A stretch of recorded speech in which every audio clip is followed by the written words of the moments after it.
여러분, 미국 명문대는 GPA 4.0 만점에 SAT도 거의 만점이어야 붙는다고 생각하시는 분들 많으시죠?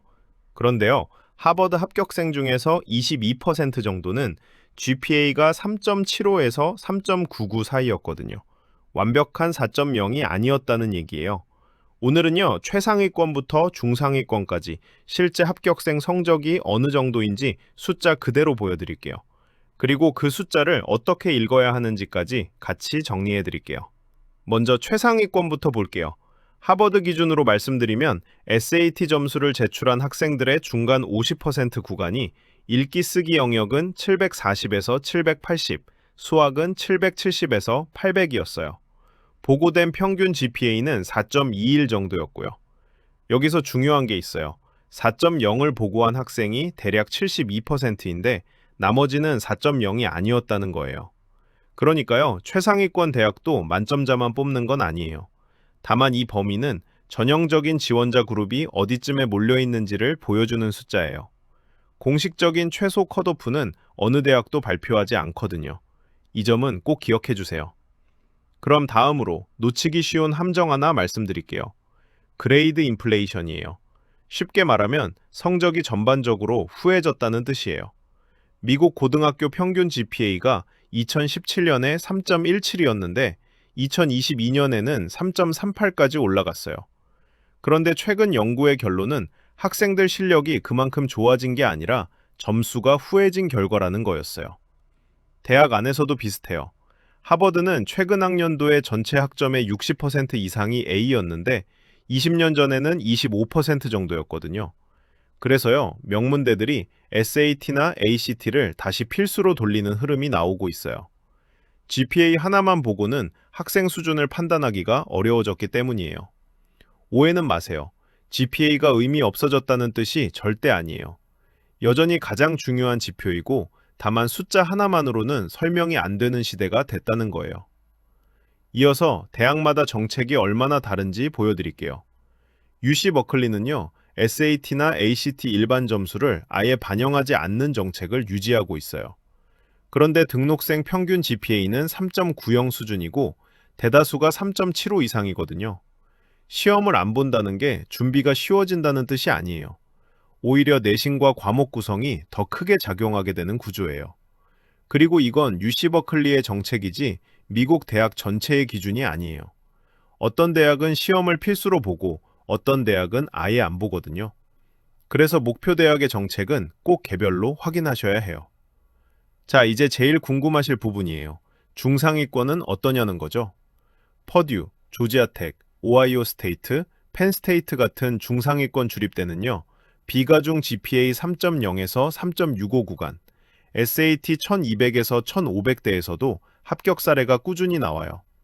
실제 케이스를 하나씩 볼게요. 컴퓨터공학을 지망한 학생은 GPA가 3.45에서 4.00으로 SAT는 1340에서 1530으로 올라갔고 조지아텍과 UIUC, 퍼듀 등에 합격했어요. 교육학을 지망한 학생은 GPA 3.00에서 3.95로 SAT는 1210에서 1410으로 올렸고 뉴욕대와 보스턴대 등에 합격했어요. 여기서 조건을 분명히 말씀드릴게요. 이건 그냥 시간이 지나서 나온 결과가 아니에요. 과목 구성을 다시 짜고 AP 과목을 늘리고 자기 전공과 연결되는 프로젝트를 오래 끌고 간 체계적인 준비가 같이 있었던 결과예요.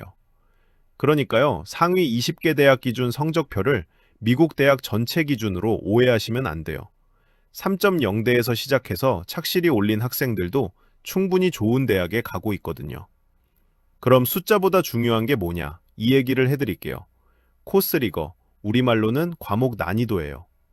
미국 대학이 가장 중요하게 보는 두 가지가 고등학교 성적이랑 그 성적을 어떤 과목에서 받았느냐예요. AP나 아너스 같은 심화 과목을 들었는지를 같이 본다는 거죠. 앞서 말씀드린 케이스들도요, 대부분 AP 과목이 없거나 한 과목이던 상태에서 5에서 7과목까지 늘리면서 성적 상승 곡선을 만들었어요. 같은 3.5라도요, 쉬운 과목으로만 받은 3.5랑 AP 5과목을 들으면서 받은 3.5는 완전히 다르게 읽혀요. 숫자만 보고 판단하면 안 되는 이유가 여기 있어요. 제가 상담하다 보면요, SAT 점수가 낮으니까 명문대는 포기해야 한다고 미리 좌절하시는 분들이 계세요. 그런데 실제로는요, 시험 점수보다 내신과 과목 난이도가 먼저 평가되는 경우가 많고, 대학마다 시험 정책도 완전히 다르거든요. 그래서 저는요, 점수 하나로 미리 접지 마시고 전체 학업 계획을 먼저 세워보시라고 말씀드려요. 자주 묻는 질문 두 가지만 정리해 드릴게요. 첫 번째, GPA가 낮아도 SAT가 높으면 합격할 수 있냐는 질문이에요. 대학들이 공개하는 평가 요소 등급을 보면 내신과 과목 난이도가 시험 점수보다 앞에 놓이는 경우가 많아요. 다만 비중은 대학마다 달라서 목표 대학 기준을 따로 확인하셔야 해요. 두 번째, 왜 명문대들이 시험 선택제를 거두고 다시 필수로 돌렸냐는 질문이에요. 성적 인플레이션으로 GPA의 변별력이 떨어지면서 학업 준비도를 볼 추가 지표가 필요해졌다는 분석이 많아요. 다만 이 정책은 대학별로 또 연도별로 계속 바뀌고 있어서 최신 기준을 꼭 확인하셔야 해요. 오늘은요, 최상위권부터 중상위권까지 실제 합격생 성적이랑 그레이드 인플레이션, 대학별 정책 차이까지 정리해드렸어요. 최상위권의 화려한 숫자에 위축되실 필요 없어요. 내 아이 성적대에 맞는 현실적인 벤치마크를 알면 목표가 훨씬 선명해지거든요. 우리 아이 성적으로 어떤 대학군이 현실적인지는 개별적으로 따져봐야 해요. 궁금하신 분들은 아래 링크에서 편하게 물어봐 주세요. 제가 직접 답변 드리고 있어요. 다음 영상에서는요, 수능 말고 다른 길, 미국 대학 입시 구조 총정리 자세히 보여드릴게요. 기대해 주세요.